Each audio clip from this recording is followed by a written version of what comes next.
Siguiendo con los agradecimientos, también con los chicos del audio, ustedes abajo han sido anotados o recepcionados por también una colaboración de los chicos de quinto año C de la Escuela 431 General San Martín de nuestra ciudad, que por supuesto le mandamos un saludo y un agradecimiento a estos chicos que están colaborando con nosotros.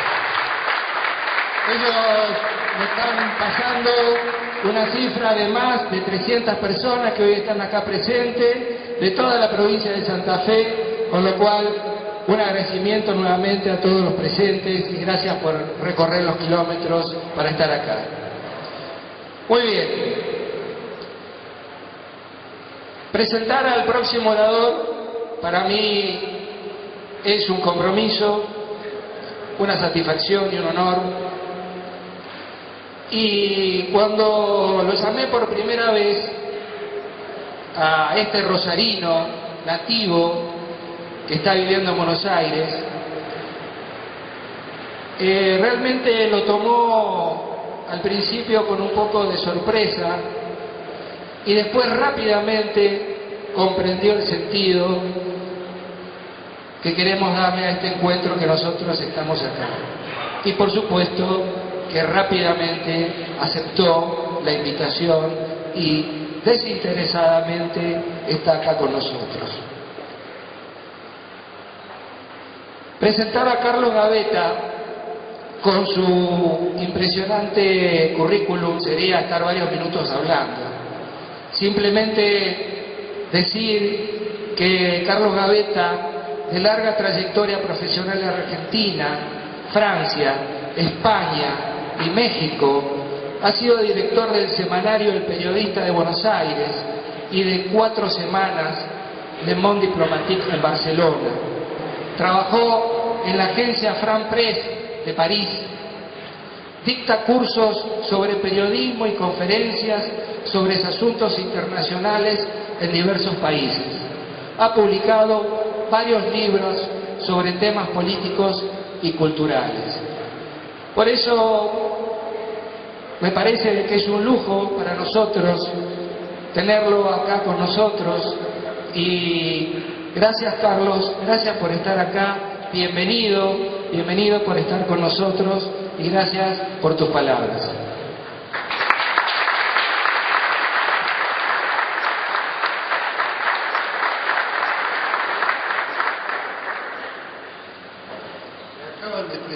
¿Se oye bien? ¿Mal? Hola, ¿ahora?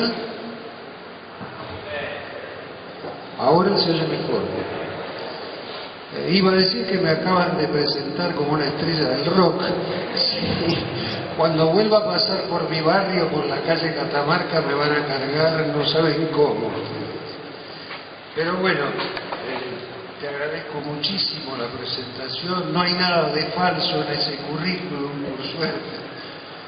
Y quiero decirles que en efecto vacilé un poco cuando me hicieron la invitación porque mi tema no es la educación. He escrito alguna vez sobre el tema en mi periódico, en Le Monde Diplomatique, pero yo me ocupo de asuntos políticos, sociales, pero bueno, todo es político, como decía Aristóteles, todos los hombres lo somos, y había que comprometerse con eso, entre otras cosas porque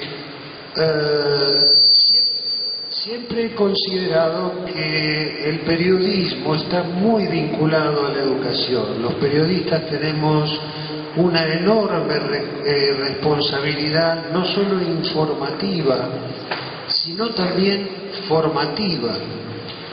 Piensen ustedes que luego vamos a hablar de eso. Tengo un par de hojas escritas aquí porque no quería arriesgarme con un tema que no conozco demasiado. Pero piensen ustedes que un periodista que tiene un punto de rating en televisión todas las noches, un punto de rating son entre 150 y 200.000 personas. Y un punto de rating es considerado un fracaso. Un programa que tiene 3 o 4 puntos de rating en 1 o 2 semanas sale de programación. Nada más que con este ejemplo se dan cuenta ustedes la importancia, la responsabilidad que conlleva para un periodista escribir en un periódico, hablar por radio o presentarse en televisión. Un maestro tarda toda su vida en dirigirse a 200.000 personas y un periodista que tiene un punto de rating lo hace todas las noches. Hablaremos de eso más adelante. Otra cosa que hizo que viniera aquí, además de mi condición de rosarino y de mi vieja amistad con todas las personas que están aquí, con Miguel Lifshitz, con gente que ha militado con mi padre, como se mencionó aquí, fue el hecho de que cuando yo llegué a Europa en el año 76, exiliado a Francia, al poco tiempo de vivir ahí, ustedes saben, no es lo mismo ir a un país de turista que quedarse viviendo y trabajando. Uno tiene que aprender el idioma, tiene que aprenderlo muy bien en lo posible, comparte con la gente, vive con la gente, tiene amigos, tiene novias o novios, intima, vive, comparte experiencias. Y una de las cosas que me di cuenta, estando en Francia, esa especie de país faro para todo el mundo, no solo para nosotros, es que nuestra educación pública, laica, gratuita y obligatoria, por lo menos hasta la que recibió mi generación, la de los años 70, no tenía absolutamente nada que envidiarle a la de un país desarrollado, nada, absolutamente nada. Aquí se habló de memoria, se habló de identidad, y una de las cosas que más nos perjudican a los argentinos, porque es verdad que esto que acabo de decir, ya no podemos decirlo, nuestra educación ha caído muchísimo, así como ha caído nuestra situación social. Y quizá por la caída de nuestra situación social, nuestra educación ha sido arrastrada. Nosotros fuimos a lo largo de todo el siglo XX el país más igualitario de América Latina. En algunos momentos, sobre todo durante el primer peronismo, fuimos el país más igualitario de América. Teníamos mejores estándares que los Estados Unidos y Canadá. Esto duró muy poquito, unos años, pero en relación con el resto de América Latina, con la América hispana, con Latinoamérica, durante todo el siglo XX fuimos el país más igualitario. Hoy somos uno de los más desiguales. Y la educación tiene mucho que ver con eso. Entonces, como les decía, hablando de educación, memoria, identidad, cultura, hace un momento, hablando así en corrillos, esperando que esto empezara, le comentaba a algunos amigos cómo funcionan nuestros enfrentamientos, nuestras diferencias, la dificultad que tenemos nosotros para reconocer los antiperonistas, todo aquello que ha hecho bien el peronismo, y los peronistas, todo aquello que ha hecho mal el peronismo. Lo mismo podría decirse, por supuesto, de liberales, socialistas, comunistas, conservadores. Todos hemos hecho en determinados momentos de la historia cosas bien y cosas mal. Algunos, por supuesto, en el balance tenemos más cosas mal que cosas buenas, pero también eso hay que reconocerlo. Y para reflejar con un ejemplo esto que decía, les contaba recién una anécdota que tengo con mi viejo amigo Osvaldo Bayer y que tiene que ver con la educación justamente. Como ustedes saben, Bayer lleva años tratando de que saquen de Diagonal Norte, en la ciudad de Buenos Aires, la estatua del general Roca, a causa de la masacre de indígenas y todo lo demás.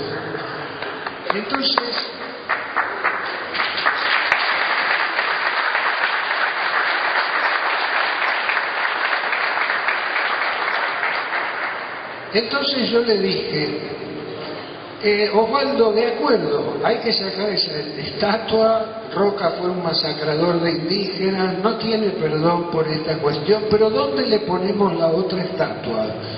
Y me dijo, ¿cómo va? ¿Por qué querés ponerle otra estatua a Roca? Le digo, mira, yo estoy lejos de ser liberal, muy lejos de ser un liberal, pero he estudiado historia, y a la historia hay que estudiarla en su contexto. Nosotros no le podemos reclamar derechos humanos a un señor, a un iluminista, un positivista del siglo XIX, cuando la Declaración Universal de los Derechos Humanos de Naciones Unidas es de 1948. Digo, además, la razón por la cual habría que ponerle una estatua en algún lugar a Roca es que en su primera presidencia, Roca, el mismo masacrador de indígenas, dictó la ley de matrimonio civil y la ley de enseñanza pública, gratuita, obligatoria y laica, y que en ese momento la Iglesia Católica le armó un escándalo fenomenal, porque justamente la Iglesia centralizaba el 100% de los matrimonios y de la educación en nuestro país, y el general Roca, ¿saben qué hizo? Lo puso al nuncio apostólico en un barco, lo mandó de vuelta a Roma y rompió relaciones diplomáticas con el Vaticano, algo que en la escuela no se enseña. Yo no lo aprendí ni en la primaria ni en la secundaria. Estoy seguro que a más de uno de los que están aquí lo sorprende esto que digo, porque no está en los libros de texto. Lo concreto es que Roca, que era católico, rompió, también era masón, o sea que era un católico más o menos, pero bueno, rompió relaciones con el Vaticano y solo se reanudaron. Tuvimos las relaciones rotas con el Vaticano casi una década. Solo se reanudaron en la segunda presidencia de Roca, cuando ya la ley de matrimonio civil y la ley de enseñanza pública, gratuita, laica y obligatoria, que creo que es la 1410 o 1470, estaban en funciones. De modo que yo creo que Roca, así como aplaudimos a Valle para que le sacara el monumento, con razón, se merecería un aplauso ahora porque esa ley que nos convoca a todos nosotros. Quiero decir con esto, amigos, que debemos empezar a tener ideas claras y distintas. Debemos empezar a comprender nuestra propia historia, a asumirla, a tomar de ella todo lo que hay de bueno, lo haya hecho quien lo haya hecho, y a separar, dejar atrás, atesorarlo como experiencia para no volver a repetirlo, todo aquello que hay de malo en nuestra propia historia, lo haya hecho quien lo haya hecho. Entonces, vivimos una época, un periodo nacional muy difícil, muy complicado. No hace falta que me extienda aquí sobre eso.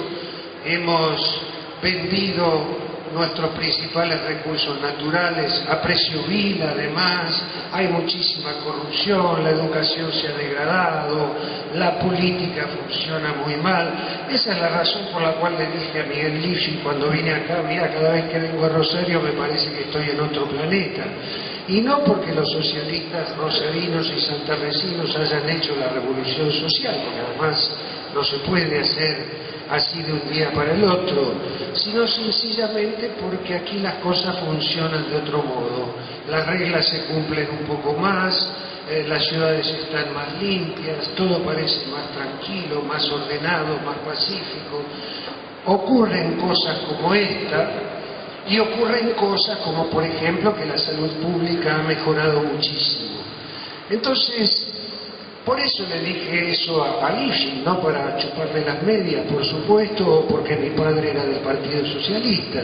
Se lo dije porque es una evidencia que un rosarino como yo, viniendo de un caos como Buenos Aires, de una ciudad sucia, pestilente como es, salta para arriba. Es decir, salta a los ojos, empezando por las pequeñas cosas y recuperando lo bueno de nuestra historia, es como avanzaremos adelante, no con discursos demagógicos, con frases y etcétera, etcétera, sino poco a poco y agarrándonos a lo mejor de nuestra historia y de nuestra identidad. Porque por otra parte, y termino con esta introducción que se me ha alargado demasiado, no somos los únicos los que están en esta situación. También le contaba a los amigos hace un rato, Juan Regache y demás, yo voy un par de veces por año por cuestiones de a Francia, por cuestiones de trabajo, porque dirijo un periódico de origen francés, aunque sale en castellano,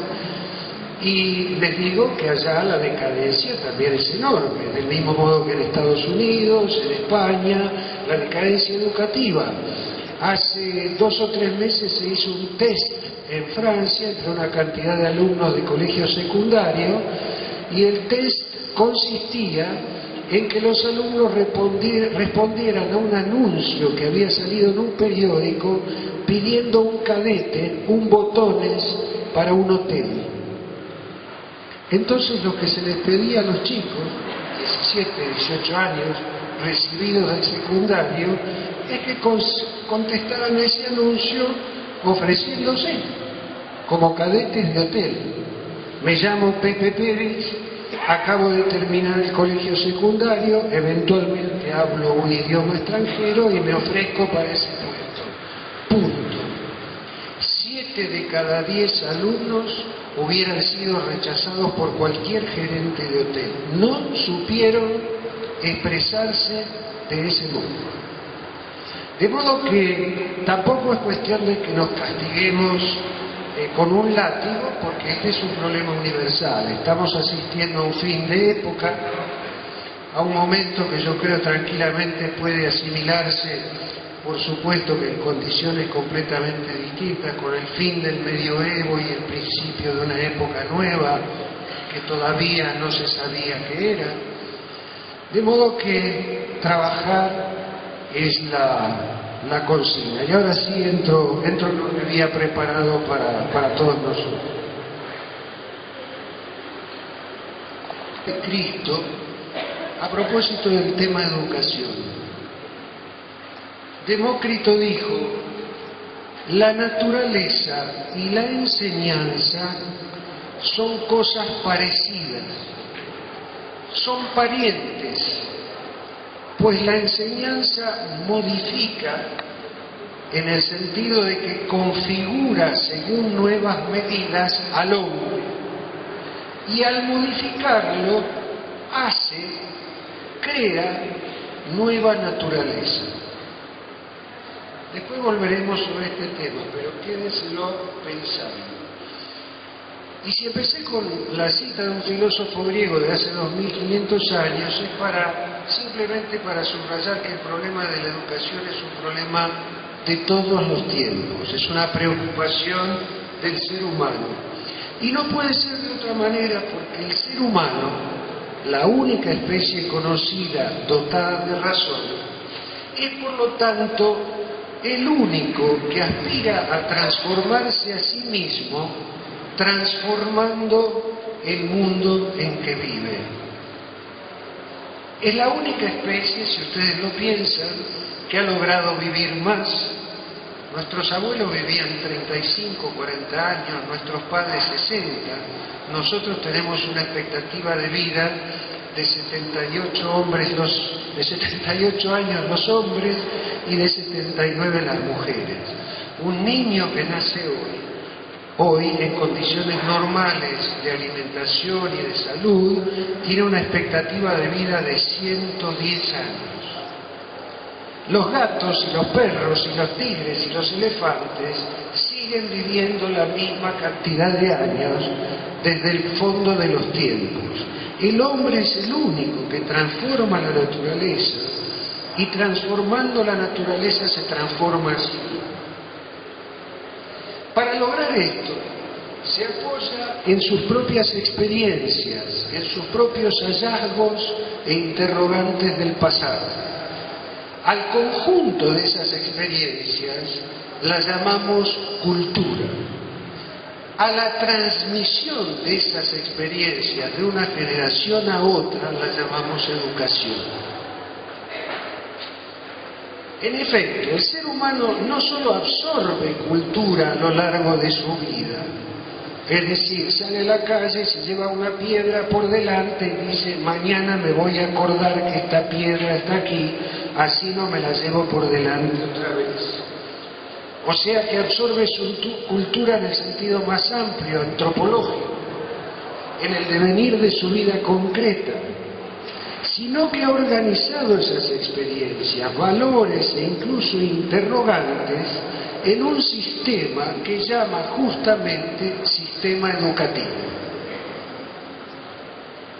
Un sistema cuyo fin es acelerar el progreso y la convivencia humana, porque mediante el sistema educativo, cualquiera de ellos, del pasado, del presente, con sus defectos y con sus limitaciones, lo que las sociedades humanas se proponen es depositar en las nuevas generaciones, desde la niñez, la experiencia, la teoría y los interrogantes acumulados. En definitiva, la acumulación del pensamiento que genera esa experiencia humana, el hábito de pensar, de tener ideas claras y distintas respecto a cualquier cosa. De otro modo, si cada ser humano debiese absorber solo su experiencia personal a lo largo de su vida, solo lo que él aprende con la piedra que se lleva por delante todos los días cuando sale de su casa, la humanidad hubiera avanzado muy poco. Si no hubiera intercambio, si no hubiera transmisión de experiencias, si no hubiera educación, la humanidad no avanzaría. He dicho antes que el fin de la educación es acelerar el progreso y la convivencia humana. Creo que todos tenemos una percepción clara acerca de la forma en que la educación contribuye al progreso, a los adelantos científicos, tecnológicos, etcétera, etcétera. Pero también creo que se piensa mucho menos en la forma en que la educación contribuye a la convivencia. En nuestros tiempos, a la democracia republicana, a la libertad, a la igualdad y a la paz. La naturaleza creada, esa naturaleza a la que alude Demócrito, esa naturaleza creada por la enseñanza, por esa enseñanza que modifica al hombre, vuelve a crear a su vez naturaleza, en un doble sentido. Por un lado, el de modificar a la naturaleza, al entorno, al mundo en el que vivimos, pero también en el de modificar la naturaleza del propio ser humano. Cuando un hombre se educa, se enriquece, crece, avanza, es capaz de pensar más y mejor. Y ese progreso, ese cambio de naturaleza interna en el hombre, ¿a dónde conduce? ¿Hacia qué tiende? ¿Hacia qué apunta? Justamente hacia la convivencia humana, porque la razón nos indica que no debemos enfrentarnos entre nosotros. El límite mayor del enfrentamiento humano es la guerra. Y fíjense qué paradoja, el hombre está permanentemente en peligro de guerra y sin embargo lucha para vivir cada vez más, como hemos visto hace poco, y lo consigue, a pesar de las guerras. Entonces, naturalmente, ese cambio de naturaleza que nos propone la educación, que nos provoca la educación, debe tender hacia la convivencia, hacia la paz. Aún estamos guerreando entre nosotros, entre los seres humanos, y de una manera, esta vez, peligrosísima, porque se puede llegar al fin de la especie humana. Hay armas atómicas, bacteriológicas. Si alguna vez en este fin de época, en lugar de resolver la cuestión de la crisis, las crisis, con las mejores proposiciones que ha elaborado el ser humano, la libertad, la igualdad, la paz, la resolvemos con la guerra, corremos el riesgo de desaparecer como especie, y con nosotros la mayor parte de las especies. Nuestra propia ciencia nos ha demostrado que al cabo de una guerra atómica mundial, solo algunos bichos, las cucarachas por ejemplo, sobrevivirían. O sea que volveríamos al principio de los tiempos.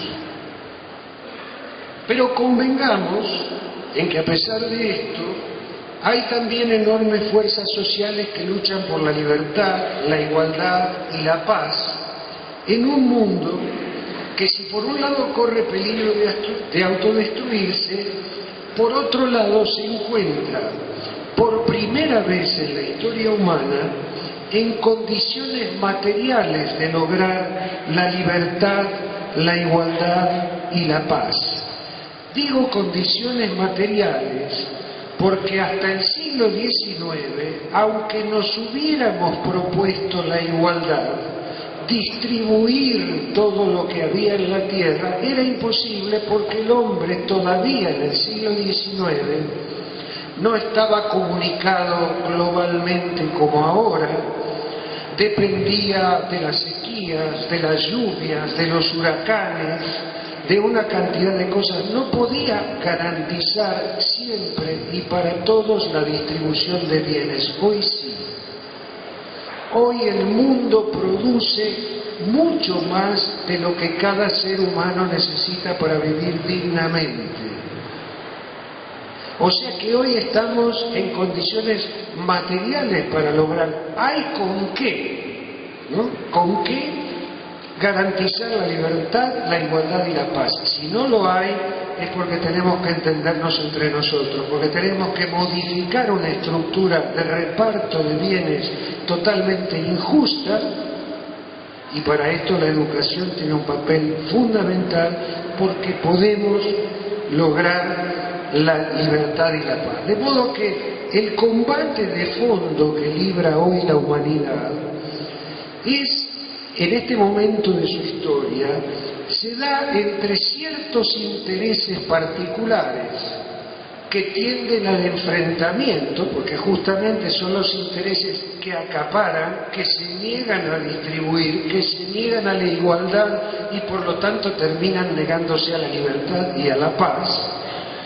Y el interés social, el interés de todos nosotros, que necesariamente porque lo necesitamos, debe apuntar a la libertad, a la igualdad y a la paz. Ahora bien, y aquí entramos en el terreno de la función de la educación, ese interés social debe ser percibido primero, comprendido luego por las mayorías. ¿Y a quién corresponde esa tarea? Esa tarea corresponde a la educación, a la enseñanza. En el combate porque esas fuerzas sociales, las de la libertad, la igualdad y la paz, se impongan en todo el mundo, la educación, la enseñanza son la herramienta estratégica fundamental. Por supuesto, esta es una herramienta que debe ser modernizada, adaptada al ritmo de los tiempos. Debemos incorporar las nuevas tecnologías, hay una cantidad de cosas que debemos hacer, pero el principio sigue siendo el mismo: la transmisión de experiencias y conocimientos humanos y la respuesta del educando a esa transmisión. No es decir y que el otro se vaya a su casa sin dar la lección y sin que nosotros hayamos comprendido que la aprendió. Eso sigue siendo el principio de la enseñanza, con tecnología o sin tecnología. La tecnología es nada más que una herramienta que se puede usar para bien o para mal, como cualquier herramienta. Porque uno de los principales problemas sociales y políticos de nuestro tiempo en todo el mundo es que a una caída generalizada y en muchos casos grave del nivel educativo de las mayorías se suma la influencia de las modernas técnicas de comunicación, de la televisión, de Internet, del teléfono celular, las redes sociales, los medios de comunicación.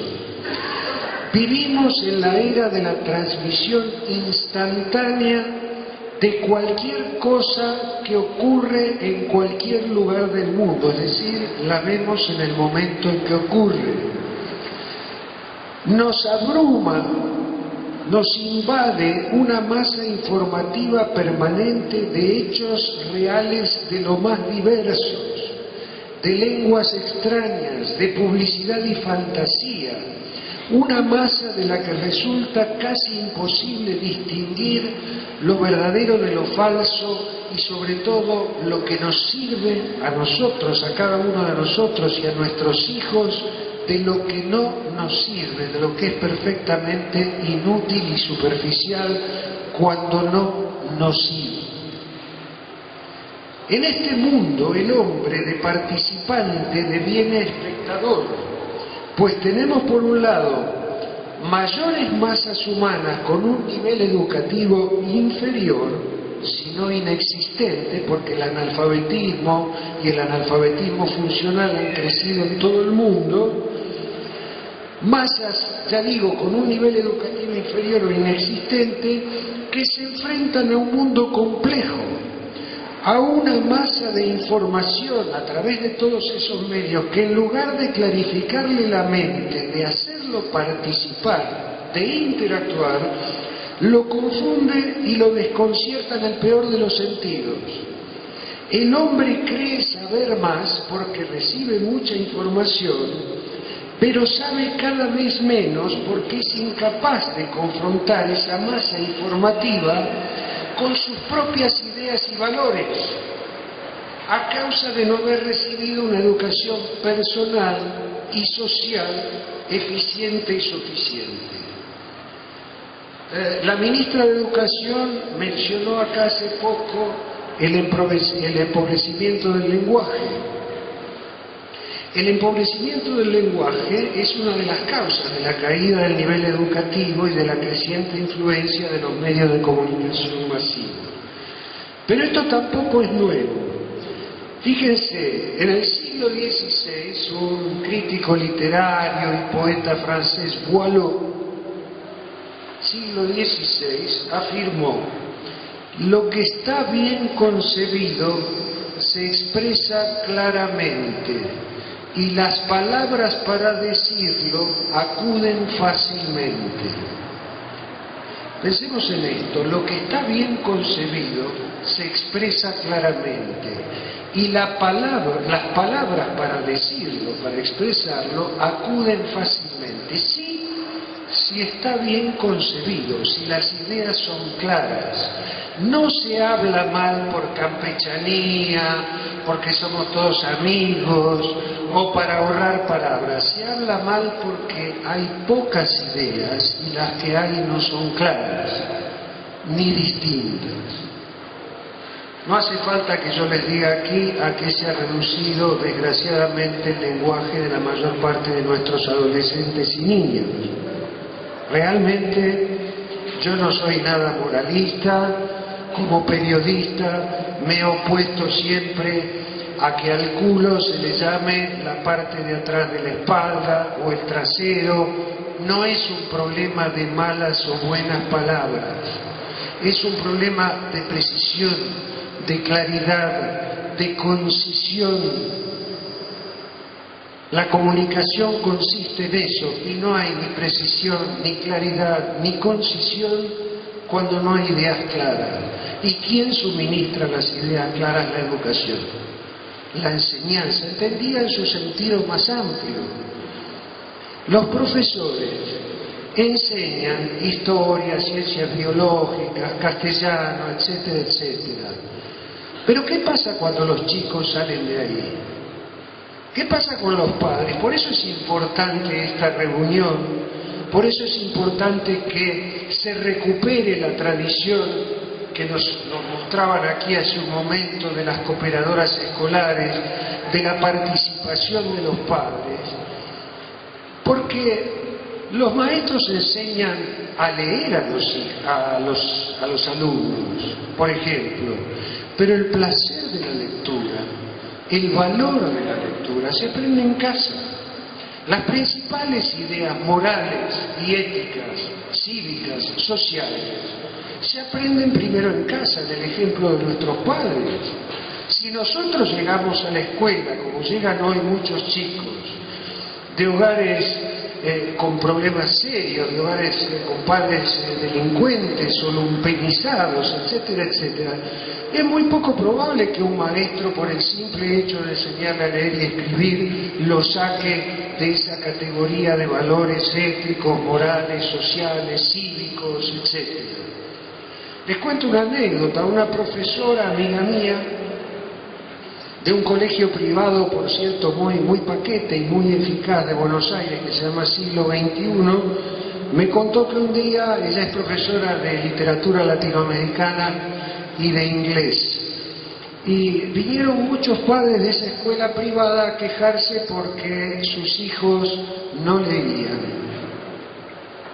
Entonces ella organizó una reunión de padres y les preguntó, bueno, díganme, bueno, el 90% se quejaba de que los hijos no leían ni siquiera periódicos, no leían nada. Entonces ella les dijo, bueno, ¿por qué no me cuentan qué leen ustedes? ¿Qué libros hay en su casa? Bueno, les ahorro el final de la anécdota porque la mayor parte de los padres o leían estos bestsellers de aeropuerto o no leían nada, y en la mayor parte de las casas había muy pocos libros, sino ninguno. Y esto vale para todas las cosas. Uno puede aprender educación democrática en el colegio o instrucción cívica, como aprendíamos nosotros hasta los años 70, y después salía a la calle y había una dictadura militar que papá y mamá aprobaban. No era mi caso, pero fue el caso de mucha gente en nuestro país. Entonces, ¿de qué vale la educación cívica si en la calle, o la educación democrática si en la calle y en el hogar esto no se transmite? ¿Cómo vamos a aprender instrucción cívica en el colegio si después papá se pasa el semáforo en rojo en el coche? Por eso es importante que ustedes estén aquí, porque la educación no la dan solo los maestros y profesores, las dan las familias, los padres y el conjunto de la sociedad. No es necesario que me extienda aquí sobre los peligros sociales y políticos de una educación deficiente. Creo que todos ustedes lo tienen muy claro, pero voy a entrar en un tema que ya ha sido mencionado aquí, que es el tema de los valores, de la transformación de los valores y de los problemas que esto presenta justamente en la educación, en la enseñanza. Yo he hablado mucho de la palabra confusión, refiriéndome a nuestro tiempo. Una de las manifestaciones de esta confusión que afecta a los sistemas educativos en todo el mundo es el vacío de valores, entendiendo por vacío la caída en desuso de viejos valores que aún no ha sido reemplazado por valores nuevos. No hablo de valores morales, aquí yo estoy lejos de ser un moralista, me parece perfecto que la virginidad antes del matrimonio ya no sea un valor esencial, no hablo de esa clase de cosas, sino le hablo de valores cívicos, de valores de convivencia, de valores que deben ser aceptados por todo el mundo para que una sociedad funcione, de esos acuerdos mínimos que garantizan el funcionamiento y el desarrollo armónico de una sociedad. Es el caso de los valores que han sido dejados atrás por ciertos aspectos negativos que tenían y que ya no se correspondían con la sociedad moderna, pero que justamente como estamos en un fin de época y en un periodo de transición, todavía no han sido reemplazados por valores nuevos que tengan el mismo efecto. Por ejemplo, en la familia esto está claro. Antes un señor y una señora se casaban y de verdad se casaban hasta que se morían, les fuera como no, les fuera en el matrimonio. Las mujeres, porque no eran libres de ir a trabajar, no conseguían trabajo como no fuese eventualmente de mucamas o de prostitutas. Luego pudieron empezar a ser maestras, etcétera, etcétera. Pero bueno, no había un mercado de trabajo masivo para las mujeres. Las mujeres, como decían algunas, te casaste, sí, pero tuve mala suerte, y se aguantaban hasta el final. Los hombres un poco más de lo mismo, aunque teníamos otra clase de expansiones por ahí, ¿no? Pero lo concreto es que ahora nos divorciamos, y eso está muy bien. Si una pareja no funciona, nos divorciamos, y tenemos familias donde cada uno de los dos viene de otro o de otros matrimonios, tiene hijos de otro o de otros matrimonios, y naturalmente eso genera una cantidad de problemas nuevos, entre otros una nomenclatura. ¿Cómo se llama el hijo de la tercera, del segundo matrimonio de la segunda mujer de mi papá? ¿Cómo lo presento? ¿Es mi hermanito, mi tío, mi primo? Bueno, hay una serie de problemas nuevos que son muy interesantes de analizar. Pero lo concreto es que el valor familia se ha transformado y todavía no tenemos un valor familia socializada. Esto se traslada a la escuela y bueno, vale lo mismo para otros valores: la religión, la pareja humana, las relaciones con los hijos, la libertad individual. Y en el caso concreto de la educación, aquí voy al tema, el problema de la autoridad y de la disciplina. Les cuento una anécdota. Hace poco, hablando de esto en una charla que di en la Universidad del Comahue, no era sobre el tema de educación, era sobre otros temas. Apenas empecé con este tema, se paró uno y me dijo: ¿usted quiere volver a los castigos corporales en la escuela? Y yo le dije: no, en absoluto, me parece una barbaridad lo de los castigos corporales, aunque como historiador debo decirles que en alguna época se deben haber justificado, pero hoy son absurdos, anacrónicos, van contra los derechos humanos, es una locura. Pero bueno, ¿cómo impone autoridad, su autoridad, un maestro en clase? Porque el maestro y el alumno no son iguales en la clase. El maestro y el alumno son iguales como ciudadanos. Si termino enseguida. El maestro y el alumno son iguales como ciudadanos, son iguales en la calle, pero no son iguales en la clase. Si fuesen iguales, deberían discutir todo el tiempo, los alumnos tendrían tantas cosas que transmitirle al maestro como el maestro a los alumnos, y aunque es cierto que los profesores aprendemos mucho de los alumnos, lo esencial es que ellos vienen a aprender de lo que nosotros, de lo que el profesor tiene para transmitir. Y otra anécdota: hace 2 años, para que vean hasta qué punto estos valores se han diluido y crean problemas gravísimos en clase, hace 2 años estuve en Italia, en Roma, y el Parlamento italiano llevaba 6 meses discutiendo, la sociedad entera italiana llevaba 6 meses discutiendo un proyecto de ley que había presentado la derecha y al que la izquierda y el progresismo en general se oponían terriblemente. ¿Saben qué era esa ley de la que se estaba ocupando todo el Parlamento italiano? Prohibir que los alumnos de la escuela primaria y secundaria usaran el celular en clase. Lo estaba discutiendo toda la sociedad. ¿No les parece un disparate? ¿Cómo hace un profesor para dar clases? No hemos apagado todos nosotros. Yo apagué mi celular Cuando vamos al cine nos piden que lo apaguemos, en un avión, en el teatro, ¿por qué no se va a apagar en clase? ¿Y saben quiénes eran los que principalmente se oponían a esta ley de absoluto sentido común? Porque es una ley de sentido común.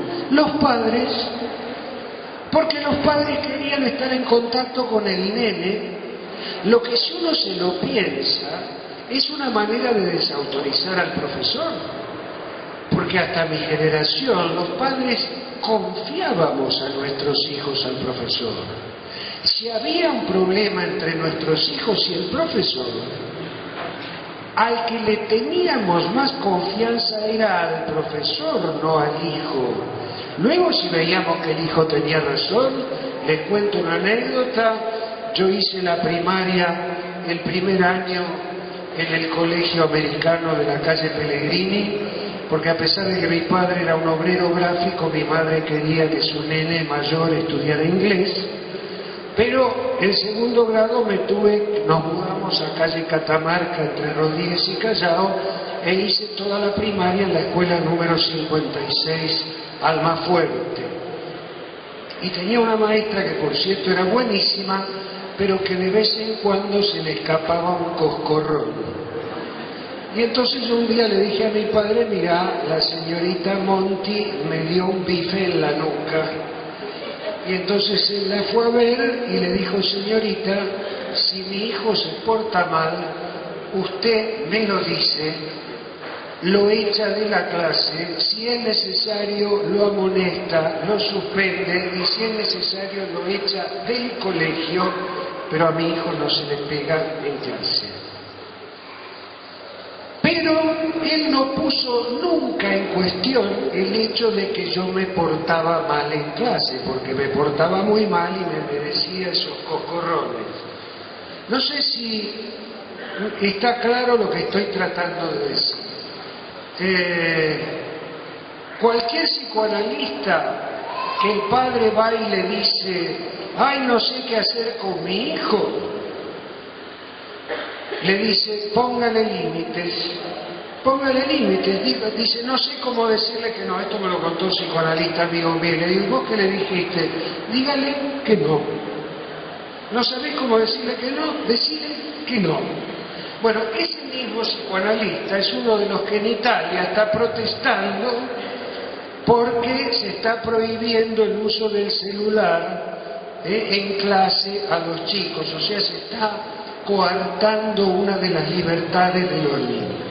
Yo creo, francamente, amigos, que toda esta tontería hay que dejarla de lado. Hay que modernizar las formas disciplinarias, hay que modernizar una cantidad de cosas, pero debemos recuperar el valor autoridad y el valor disciplina en clase. Dicho sea de paso, fíjense qué interesante, la palabra disciplina viene de discípulo. El origen de la palabra disciplina es discípulo. Me quedo ahí, como decía el odiado Bernardo Neustadt, dejémoslo ahí porque ustedes lo han entendido. Y termino, porque me acaban de coartar el uso de la palabra como termino con una...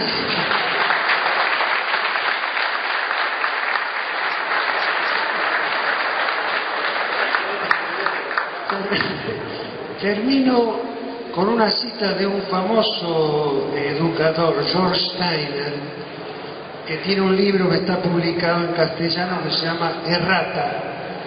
Les aconsejo a todos ustedes ese libro porque es la experiencia de un gran educador internacional justamente en el tema de la educación. Steiner se opone, habla mucho de todas estas cosas, habla del asunto de aprender de memoria, haber dejado de lado el tema de la memoria, ahora aprendemos, la memoria es necesaria, bueno, una serie de cosas, cuestiona la idea de aprender jugando, porque aunque sí es cierto que uno no debe estudiar aburriéndose, que las clases no son aburridas, pero no se aprende jugando, se aprende trabajando. Y termino con una cita de este señor Steiner, al que les vuelvo a recomendar ese libro, Errata. Dice: las ciencias exigen cada vez más y nosotros exigimos cada vez menos. Olvidamos que la mejor forma de deshonrar al alumno, al ser humano, es no exigirle aquello que es capaz de alcanzar. Muchas gracias.